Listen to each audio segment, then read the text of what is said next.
Really? Yeah, it's in my way. Is that better? Yeah. Yeah. Yeah. You know you don't have to wear that, right? Alright, I just want to wear it. Okay then. I love it. Welcome back to Dystopian Deer. I'm Christy. This is my June bug. And today we're talking about chicken remedies that just don't work. Or they don't work the way people think that they do.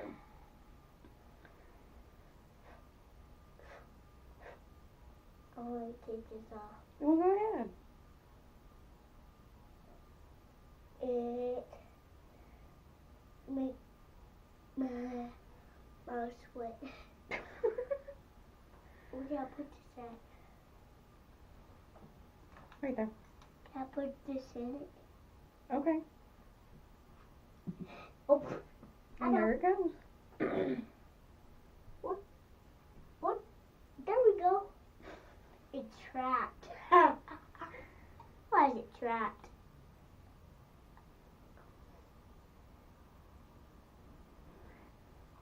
The first two things that I want to talk about are two of the most commonly recommended remedies for chickens. The first one is, yes, Can I say something after you? okay. The first one is pumpkin seeds. They're often recommended as a warmer or preventative. To be honest, there's not enough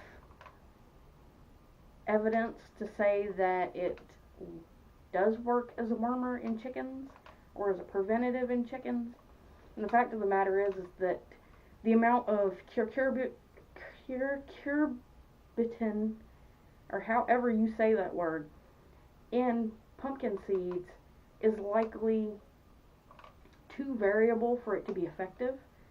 If you really want to use pumpkin seed, I would suggest using more like pumpkin seed oil, which would likely have a better concentration. But saying that it works in humans and other animals is not the same as it working in chickens, because the fact that you're talking about an avian species rather than a mammalian one. Now the second one also runs along the avian versus mammalian lines, and that is chili pepper. I often see it recommended for warming birds up in cold weather and getting hens to lay. There's no evidence for getting hens to lay. There's none. There's circumstantial evidence, but there's nothing that says absolutely every time that this is going to work. As for it heating up birds, that's not a thing. See, the reason why we perceive heat from peppers is because of capsaicin. And birds just do not have the receptors for this. Or I should say, it's not an irritant to birds, because they are the main delivery system for seeds. Are you ignoring me over here? What? I'm not. Oh, jeez. You know? Whereas we feel heat and pain from capsaicin, birds don't have this. It doesn't affect their cells the way it affects ours. And the only reason why it's included, any proven reason why it's included in birdseed and sweet blocks, is because mammalian species, basically all of us, humans, squirrels, cats, dogs, all of it, we feel it, mostly don't like it, and it's a good deterrent for squirrels and chipmunks.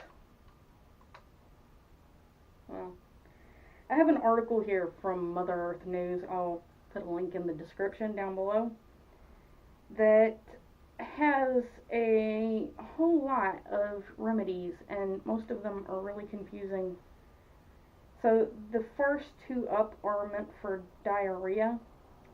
One is, I cannot pronounce this at all, potassium permanganate. It's an oxidizer, and it's used, there's a plane, it's used in the medical field to treat eczema and other skin conditions like it. So I don't see how that could be an anti-diuretic, anti-diarrheal thing. The second, and this one makes even less sense, is Epsom salt. Everybody should know that Epsom salt causes diarrhea. It doesn't treat it. Upper respiratory infections, that's horrible. It says to feed a chicken with an upper respiratory infection stale bread moistened with milk, and it says preferably milk in which onions have been boiled. No, onions are not good for chickens. It also says cooked rice mixed with chopped parsley and onion tops, still a no. And powdered charcoal added. None of these can do the job of an antibiotic for an upper respiratory infection in a bird. See, this is apparently a treatment for gapes. Now, I don't know. Oh, yeah. Now, I don't know the treatment for gape worms. What is also? This is really, really bad. So what it's saying to do is to make a salt brine or steep tobacco in water. Both of these can lead to the death of your chicken. And pouring it down your chicken's throat, unless you know how to tube feed, you're asking to aspirate your chicken. Next up is scaly leg mites and the potassium, whatever it was, the eczema treatment and oxidizer. I wouldn't, because these are scales, they're not skin. And obviously scaly leg mites can be treated. It says to follow it up with Vaseline, but Vaseline is going to be the thing that actually works with this, because suffocating the mites is one of the best treatments. I'm not going to say it's the best treatment, because there are others that work perfectly fine, but I definitely would not be putting some unknown stuff meant for treating eczema on a chicken at all. The disease is called, what? There are several different liver issues that that any kind of poultry can get, and I guarantee you that they're not all caused by too little exercise and too much rich, heavy feed. And in fact, while it says that a good supply of greens year-round will prevent it, there are some greens that will cause it.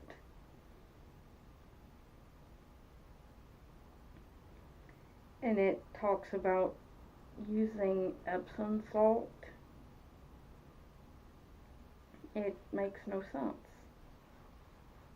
And they're talking about liver problems as it's in just this one thing. It's not. There are several different things that can cause it. Yes? I don't know also. Hmm? Yours my favorite also. Okay. Goofy child. And then it immediately goes into feather pulling, which I can't take issue here. It is a protein deficiency, so.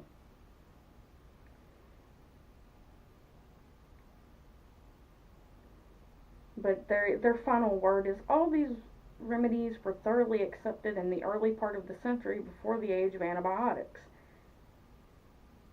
If they worked then, they should now, and I for one intend to give these nostrums a try if it ever becomes necessary. I would not use that at all. I wouldn't. Those are not good. Mommy, I did not know what I was getting myself into. can I tell them what to get to? Hmm. What to get to is after you get done. Okay, come on. Tell them what 2 plus 2 is. Well, you pushed me over. Okay. 2 plus 2 is 4. Good job. You know your stuff. Yeah, I don't know what 3 plus 3 is actually, but He's silly. Anyways, all of this is a precursor to my series on raising chicks that's coming up. 6. Mommy, 3 Probably plus around the beginning of 3 next month, 6. if I'm lucky. Yes, sir. There's 3 6 because Okay. from down here. Nope. I'm not pulling the camera down, but I'll pull you up. 3 plus 3 is 6. 1 plus 1 is 2. I love this boy. 1 plus 1 is 2. 1 plus 1 is 2, yes. What's 5? 5 plus 5 is 10. Anyways, I'm also going to have an upcoming series on hatching, or at least how I hatch. It's kind of it's not a one-size-fits-all thing because hatching depends on a lot of different things. The incubation process requires... Well, I lost my train of thought. Mommy, are you almost done? Yes, I am almost done. You're so goofy. Have family from down here.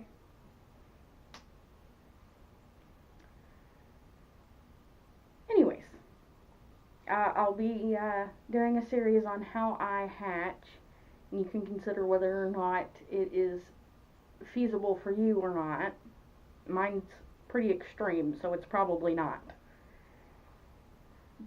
But thank you for watching, and I'll see you in the next video.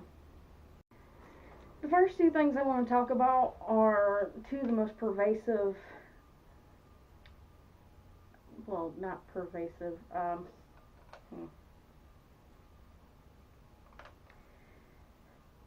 2 of the first, darn it.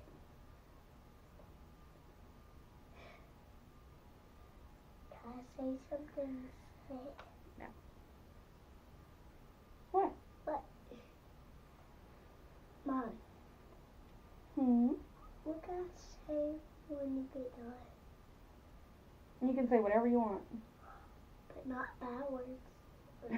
No, not bad words. Not nasty words either. No, why would you do that? I won't do that. Okay. Mommy, can we do another video tomorrow after school? Yes, buddy, we can. You have some lint on you. Mint? What's mint? Lint. Mint? What's lint? It's little fuzzy bits on your clothes. You know what lint is.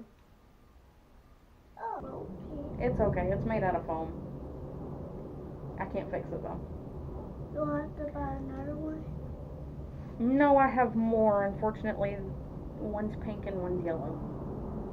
Are they my size? Mhm. Can you give me the yellow one? Or the yellow one? Not at the moment.